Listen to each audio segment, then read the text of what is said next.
오늘의 정치권 이슈 박상혁 변호사, 이경수 전 새누리당 부대변인과 짚어보겠습니다. 어서 오십시오. 안녕하세요. 안녕하세요.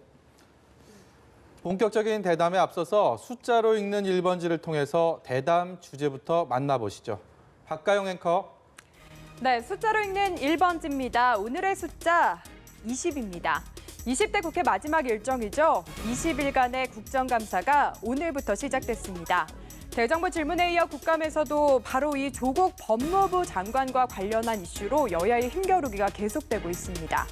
오늘 오전 문체위 국정감사 시작부터 민주당과 한국당이 조국 장관 관련 증인 채택 문제로 정면 충돌을 했는데요. 급기야 한국당이 집단 퇴장을 결정했고 회의는 보시는 것처럼 반쪽으로 진행됐습니다. 앞으로 진행될 국정감사 역시 순조로울 것 같진 않습니다. 이번 20대 국회는 역대급 빈손국회라는 오명에 동물국회 시비까지 휩싸이면서 국민들에게 싸늘한 시선을 받고 있는데요. 국정감사가 진행되는 20일이라는 기간 동안 이번 회기의 부진을 만회할 수 있을까요? 늦었지만 이제라도 여야 모두 국회로서 제 역할을 해주기를 기대해 보겠습니다. 지금까지 숫자로 읽는 1번지였습니다.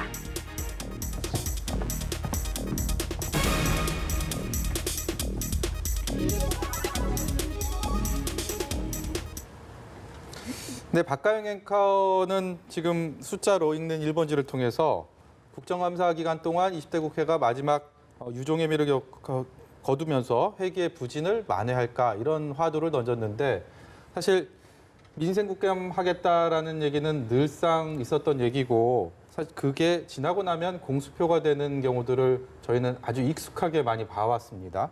이번 역시 마찬가지라는 시선도 있고 그런데 오늘 새로 열린 20대 국감 마지막 국감에서 어떻게 이런 국민들의 기대감을 좀 충족시킬 수 있을까요? 어떻게 전망하십니까?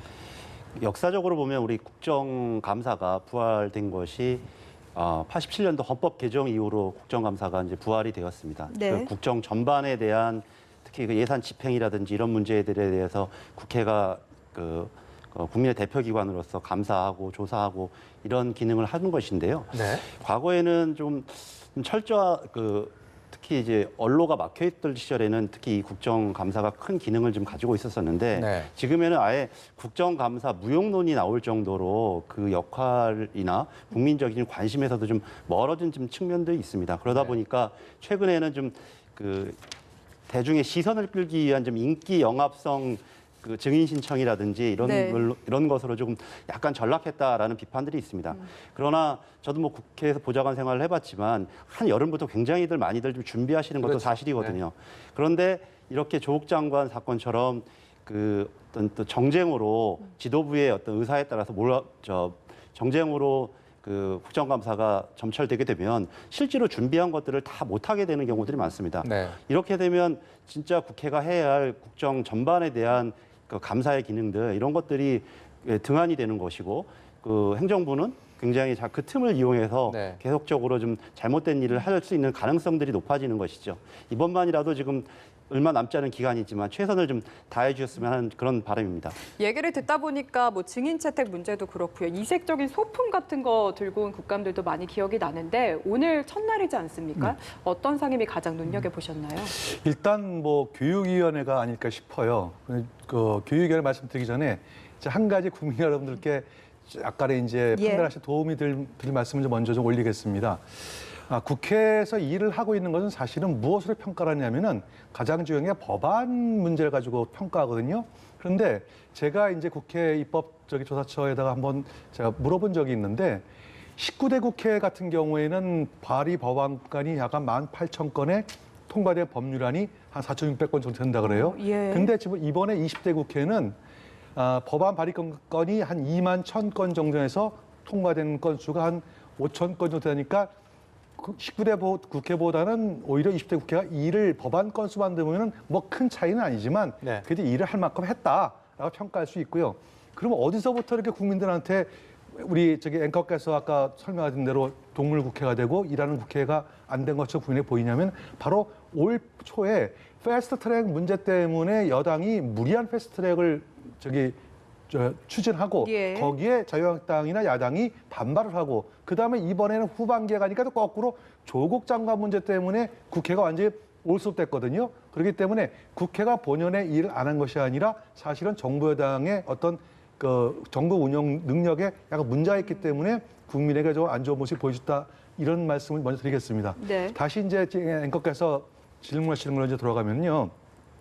이번에 이제 교육위원회가 이제 왜 굉장히 중요하게 저희들이 이제 봐야 되냐면은 사실은 조국 장관의 그 이 문제는 사실은 어떻게 보면은 장관의 아들이 뭐 딸이 뭐 어떻게 했다는 이 문제가 바로 우리 사회의 정의, 공정성, 그다음에 국정 목표와 어떻게 부합되는지 이 문제가 가장 중요한 문제거든요. 어떻게 보면은 여당에서는 저 이런 얘기합니다. 민생 국회하자, 민생 국감하자 그럽니다. 그럼 민생의 가장 중요한 건 뭘까요?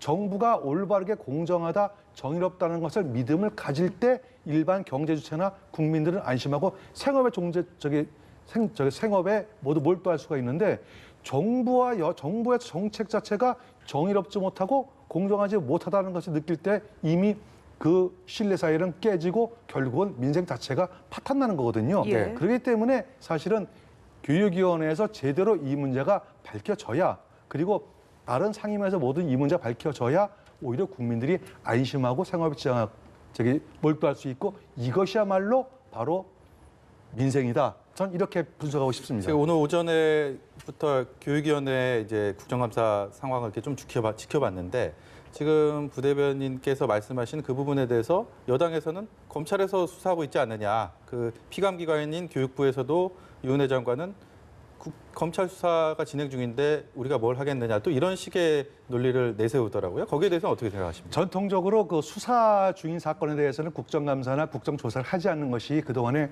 관행이 맞습니다. 예. 그런데 이번 사건은 좀 다른 게 있어요. 왜냐하면은 어떻게 보면은 의혹의 최고의 당사자가 지금 그 수사를 하고 있는 부처의 장으로 와 있어요.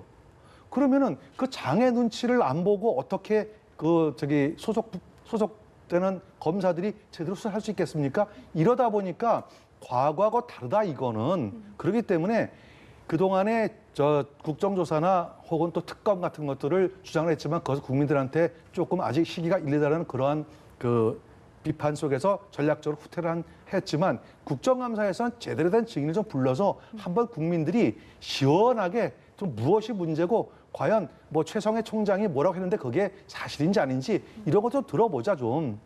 이런 국민들의 어떤 그 알 권리 예. 이것 그리고 의혹 이런 것들을 국민에게 좀 시원하게 보일 수 있는 것이 아마 국정감사이기 때문에 그 부분에서 차원에서 하는 것이지 예를 들어 가지고 어떤 사건을 위한 사건, 그걸 사건을 뭐 만들기 위한 국정조사, 국정감사 이러한 차원은 아닐 것이라고 보여집니다.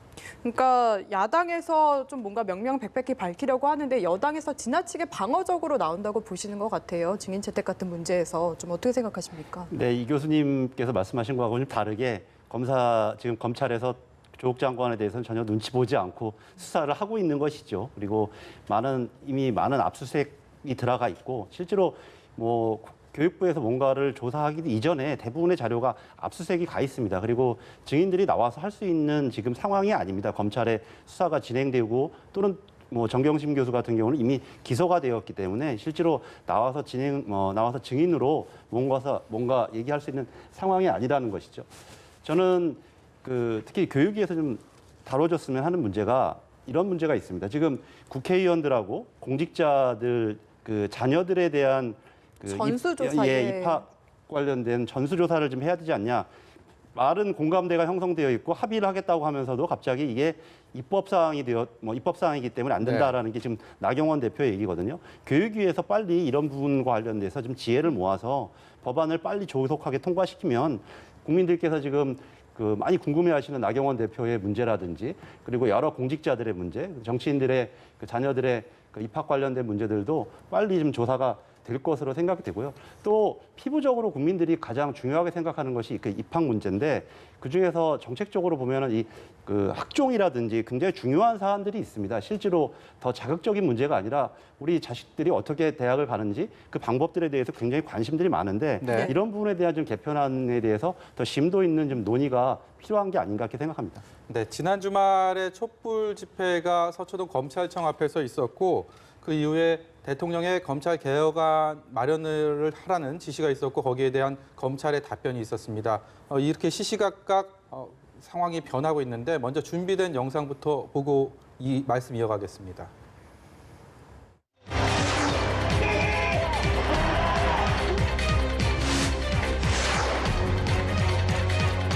검찰총장에게도 지시합니다.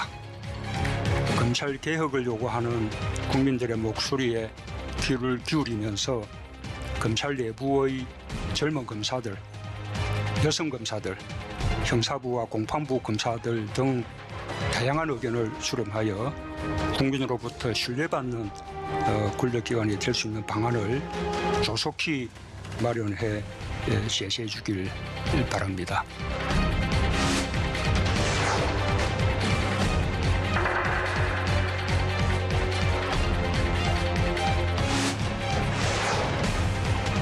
대통령의 지시에 대해서 하부 기관이 찬찬히 검토하겠다 이렇게 반응을 보이는 것은 제가 전례를 본 적이 없는 것 같습니다.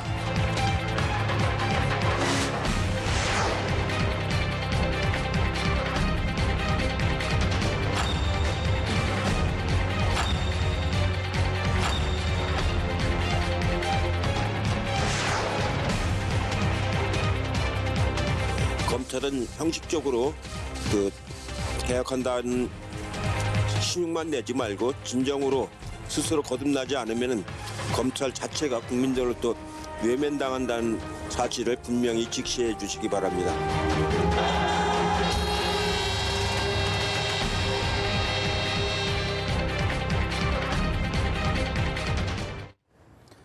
네, 검찰 개혁이 우리 사회의 화두가 됐습니다. 청와대와 정치권, 검찰을 강타하고 있습니다. 어제는 검찰에서 검찰 개혁에 대한 답변을 내놨습니다. 내용과 시기 두 가지 측면으로 내다볼 수 있을 것 같은데 일단 내용과 시기 양쪽 측면에 대해서 박상혁 변호사께 의견을 여쭙겠습니다. 지금 지난 토요일 날 어마어마한 규모의 그 국민들이 모여서 서초동에서 촛불 집회를 가졌습니다. 예. 그리고 대통령 지시도 있었는데요. 대통령 지시에 대해서 검찰이 보인 반응 자체가 굉장히 소극적이고 또는 개혁이 좀 저항하는 듯한 그런 행정부의 조직인 검찰에서 그런 반응을 보인다는 것은 굉장히 좀 부적절하다, 굉장히 비판이 많았습니다. 이제 그런 네. 가운데서 이제 어제 갑자기 전격적으로 검찰에서 그런 안을 내놨는데요. 결국은 이런 국민들이 가지고 있는 부정적인 반응과 또 검찰 개혁에 대한 요구 때문에 검찰에서 갑작스럽게 이렇게 의견을 검찰 방안을 좀 시기적으로 내놨다고 보여지고요. 전체적으로 내용으로 볼 때는 이것이 하나의 완성된 작품으로 볼 수는 없을 것 같습니다. 말 그대로 하나의 좀 시작에 불과하다라는 생각이 들고요. 네. 그리고 전임 문무일 총장 시절부터 좀 준비해왔던 부분들이 있습니다. 특수부를 좀 축소한다든지 이런 부분들은 그런 데의 연장선상에 있기 때문에 이제 본격적으로 검찰 개혁에 대한 문제로 가야 되는데 그 중에서 핵심적인 분야는 국회 입법 사항으로 좀 가 있는 부분이 있습니다. 검경 수사권 조정이라든지 공수처 문제라든지 가 있는 분야가 있고 그런데 국민들이 가장 요구하고 있는 분야 중에 하나가 검찰의 오래된 관행과 그다음에 권위주의적인 태도, 그 문화와 태도에 관련된 문제거든요. 특히 제 식구 감싸기에 대해서는 굉장히 국민들께서 많은 비판을 가하고 계시는데요. 이런 문제들에 대해서 어떻게 검찰이 스스로 자신들의 개혁을 해낼지 이제부터 좀 시작이라고 생각됩니다. 좀 하나만 더 여쭙고 싶은데요. 이게 시점적으로 봤을 때 대통령 지시가 나온 지 하루 만에 개혁안을 내놔서 여당에서 이게 형식적으로 신용만 하는 거다 이렇게 이야기를 하는데 여기에는 좀 공감하지 않으시나요? 아니 그런 측면이 좀 충분히 있다고 생각합니다. 맨 처음부터 그런 대통령의 지시에 대해서 보인 반응 자체가 있었지 않습니까? 찬찬히 검토해 보겠다라는 그런 반응들 자체가 기본적으로 그 좀 진정성에 대해 있어서 좀 문제를 제기할 수밖에 없었던 것이고요. 그리고 지금 그 나와 있는 내용도 아까 말한 것처럼 아직 완벽한 내용들이 아니기 때문에 그런 점들에 대해서는 지금 이해찬 대표가 보였던 반응이 충분히 납득이 갈 만한 것이죠. 네, 알겠습니다. 물론 이제 그 전체적인 맥락에서 대한민국 국민 중에서 검찰이 개혁을 해야 된다라고 하는 것에 혹시 반대하시는 국민이 있을까요? 한 분도 아마 안 계실 거예요. 그러면 검찰 개혁을 왜 해야 되고 검찰 개혁을 어떻게 할 것인가? Why, how, no. 이게 지금 제일 중요한 문제 아니겠습니까? 검찰 개혁을 해야 된다고 하시는 국민들을 보면 말씀하신 대로 검찰이 그동안에 무소불위의 힘을 마음대로 사용했다. 두 번째, 검찰이 권력의 시녀가 돼가지고 정권의 눈치만 보고 정권의 입맛에 맞는 수사를 주로 하지 않았냐라는 비판, 이 두 가지 비판이 가장 커다란 문제거든요. 예. 그러니까 여기에 자유로울 수 있다는 것은 결국은 검찰이 권력으로부터 눈치를 보지 않게끔 그것을 제도적으로 만들어주겠다는 것이 이게 핵심이라고 보여져요. 지금 국회에서 올라가 있는 그 패스트트랙에 지금 태워져 있죠. 검경 수사권 조정이라든지 공수처 설치, 이것이 검찰 개혁인 것처럼 모든 것을 얘기할 수는 없다는 생각이 듭니다. 네. 이거는 하나의 그 검찰권을 어떻게 하면 약화시킬 것이라는 거기에 해당되는 것이지, 예를 들어 검찰을 근본적으로 국민이 원하는 대로 바꾸자는 그 방향하고는 저는 좀 안 맞다고 생각을 해요. 그럼 핵심은 뭐냐면은 검찰이 지금 대통령께서 첫 번째 토요일 날 지시하고 그때는 검찰 찬찬히 검토하겠다. 이해는 어디에 염두에 들어있냐면 하도 정부 여당이나 기타에서 공수처 설치하고 검경 수사권 조정하면은 다 된다라고 선전하고서 패스트트랙까지 태웠지 않습니까? 예. 그러니까 그것이 통과가 되어야만 무엇이 이루어지겠다라는 그것 때문에 찬찬히 하겠다는 뜻이지, 검찰이 뭐 대통령 지시하셨는데 우리가 뭐 안 하겠다 그런 뜻이라고 해석하면은 이거 잘못된 해석이라 보여지고요. 두 번째, 하루 만에 대통령께서 말씀하시지 않습니까?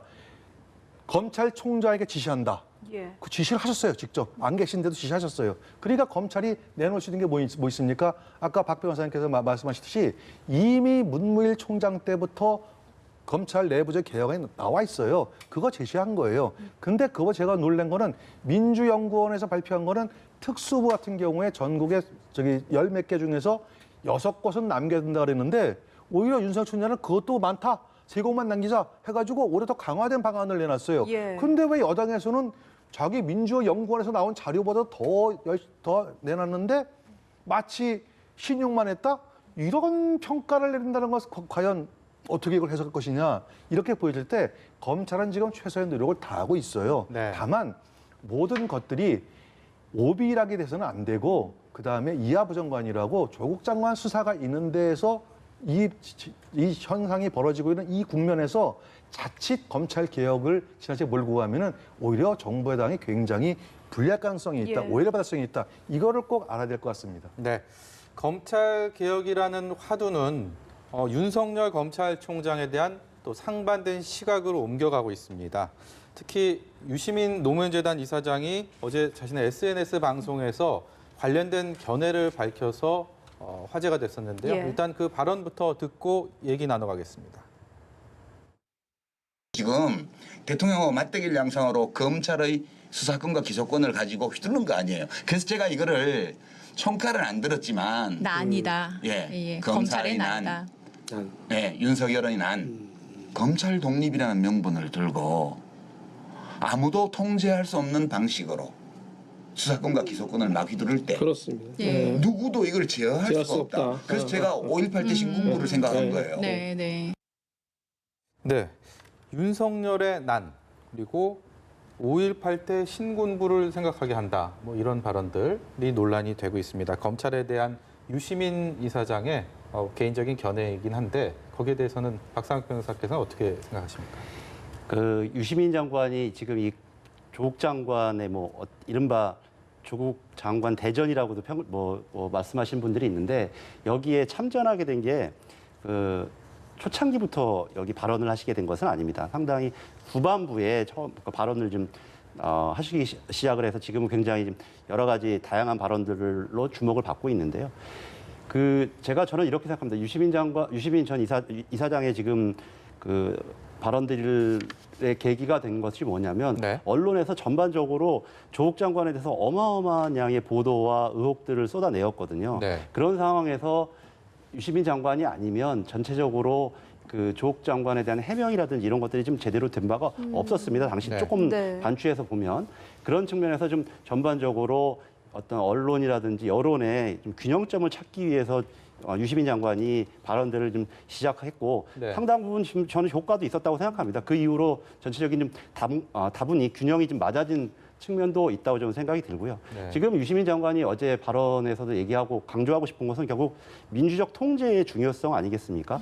좀 전에도 우리가 검찰 개혁에 대해서 얘기했지만 결국 핵심적인 것은 검찰이 무소불위의 권력을 휘두르는 것이 아니라 정말로 헌법에 따라서 최후의 인권을 지키는 그런 행정부의 조직으로서의 역할, 그런 것들에 대한 국민적인 바람이 있는데요. 네. 이런 부분에 있어서 가장 중요한 건 결국 민주적 통제, 그리고 그래서 법무부도 문민화하려고 하는 것들, 검사들이 와서 법무부에서 모든 것을 스스로 장악해서 인사권까지 하려고 하는 이런 부분들에 대해서 지금 개혁을 하려고 하는 것이거든요. 그래서 지금 유시민 이사장 같은 경우는 또 작가이시니까 여러 가지 표현 자체가 굉장히 좀 그런 면도 있긴 하지만 네. 실질적으로 중요하게 생각하는 점들에 대해서는 결국은 민주적 통제의 중요성이다. 저는 그렇게 이해하고 있습니다. 네. 대체적으로 수긍을 할 수 있는 그런 시각이다라는 입장이신 것 같은데 이경수 대변인은 조금 다른 시선일 것 같습니다. 저는 솔직히 말씀드려가지고 유시민 이사장의 저 발언에 대해서 별로 평론할 가치를 못 느껴요.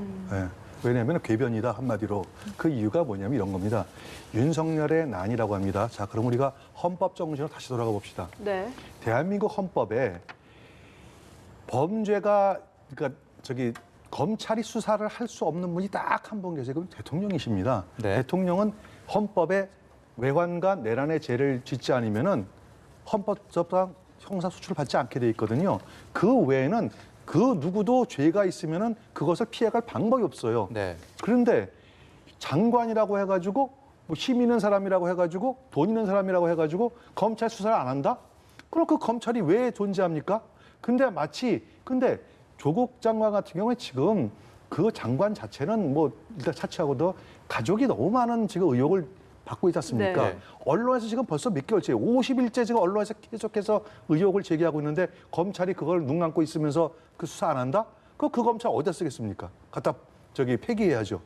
그런데 이것을 죄가 있는 곳에 검찰이 있어야만 이 사회의 정의가 이루어지는 건데 그 죄가 있는 곳에 검찰이 갔다고 해가지고 그것을 윤석열의 난, 헌법 위헌 쿠데타 네. 거기다가 무슨 신군부와 같다 이런 표현을 하시는 거는 제가 볼 때는 결코 옳지 않다. 오히려 견강부에도 이건 너무 심하게 하면은 오히려 득이 안 되고 해가 된다.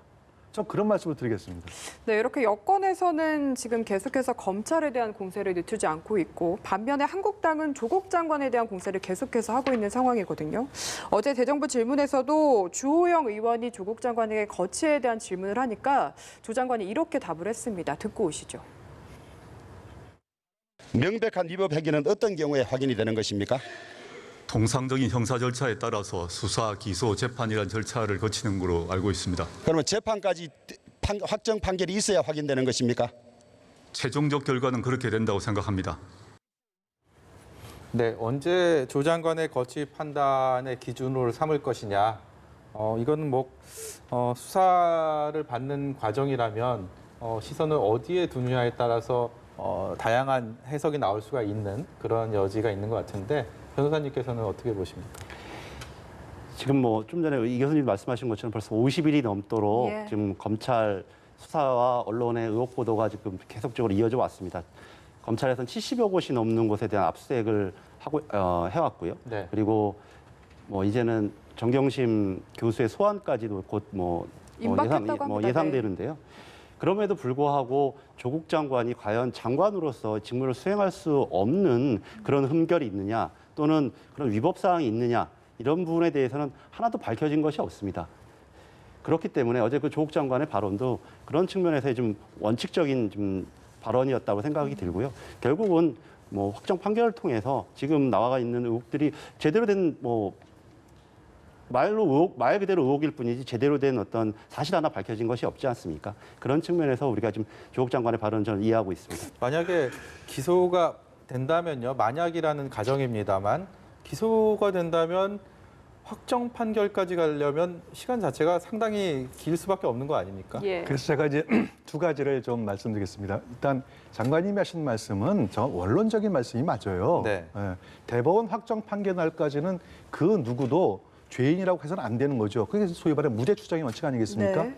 그렇게 저 말만 액면 그대로 따지면은 고유정 그 살인한 그 고유정 씨는 죄인인가요, 아닌가요? 아직 아니죠. 그렇죠. 근데 왜 얼굴 다 공개하고 그러죠? 죄인도 아닌데? 이거 인권 침해 아닌가요? 그렇기 때문에 조국 장관께서 답변하신 거는 어떻게 보면은 원론적인 얘기지만 장관의 답변은 적절치 않다. 네. 저거는 예를 들어 가지고 헌법학자나 뭐 법률학자한테 말씀했다면 저 말이 맞는데 법무부 장관 답변으로서는 전혀 적절치 않다는 말씀 드리고요. 두 번째, 예를 들어 가지고 우리가 고위공직자들에게서 어떤 위법 사항을 발견하는 것은요, 그거는 범죄를 밝히는 거고 고위공직자한테는 뭐냐면 도덕성을 주문하는 겁니다. 이 공직을 충분히 수행하고 이것이 국민들의 삶에 올바른 영향을 미치고 국정을 끌고 가는 데는 뭐가 중요하냐? 위법 사항이 있다 없다가 중요한 게 아니라 예. 과연 얼마큼 도덕적이냐? 이게 중요한데 조국 장관께서는 이미 도덕성에 의심을 받고 있지 않습니까? 네. 그러면 본인이 거취를 판단하시는 것이 옳다고 보여집니다. 네. 근데 저는 조금 거기에 대해서는 네. 좀 반론인데요. 장관이 그 여러 가지 청문회 과정 속에서 자기가 부족한 점에 대해서는 분명히 시인을 하고 특히 젊은 분들에게 여러 가지 실망을 준 점에 대해서는 굉장히 솔직하게 반성을 하고 있고 계속적으로 그런 점들을 부족한 점 채워나가겠다고 했는데 실질적으로 아직 뭐 도덕성이란 지금 말씀하신 교수님 말씀하신 도덕성이라는 문제에 대해서 장관직을 수행할 수 없을 만큼의 흠결이 발견된 것은 없다고 저는 생각을 하거든요. 네. 오히려 그냥 말 그대로 의혹, 오히려 과도한 의혹 제기인 것뿐이죠. 네, 알겠습니다. 예, 두 분의 견해가 이 부분에서 첨예하게 엇갈리는 것 같습니다. 지금 검찰개혁부터 조국 장관에 대한 여러 가지 시선들이 지난 주말 서초동 촛불 집회를 통해서 굉장히 크게 불거지고 있는 상황입니다. 한국당이 내일 광화문에서 범보수 집회를 통해서 다시 또 민심을 보여주겠다라고 벼르고 있는데 태풍 소식 때문에 또 얼마나 모일지도 관심이긴 합니다. 일단 그 부분에 대해서 조국 장관을 둘러싼 어떤 찬반 집회가 계속 이어지는 분위기입니다. 여기에 대해서는 어떻게 생각하십니까? 저는 대단히 바람직스럽지 않다고 봅니다.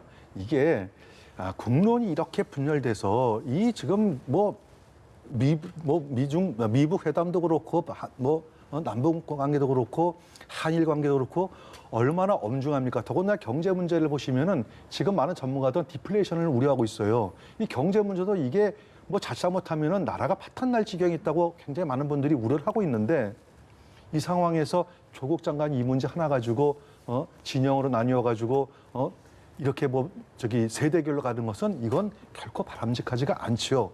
그런데 이게 왜 바람직하지가 않으면서도 이렇게 할 수밖에 없는 게 뭐냐면은 네. 그동안에 그렇게 야당에서도 말씀드렸고 또 심지어는 최근에 보도 나온 것은 윤석열 총장조차도 대통령께 직접적인 아니지만 여러 경로를 통해 가지고 조국 장관에서 의혹이 있어서 이건 좀 앞으로 문제가 되겠습니다. 라는 그런 의견도 전달했다는 얘기들이 쏟아져 나오고 있어요.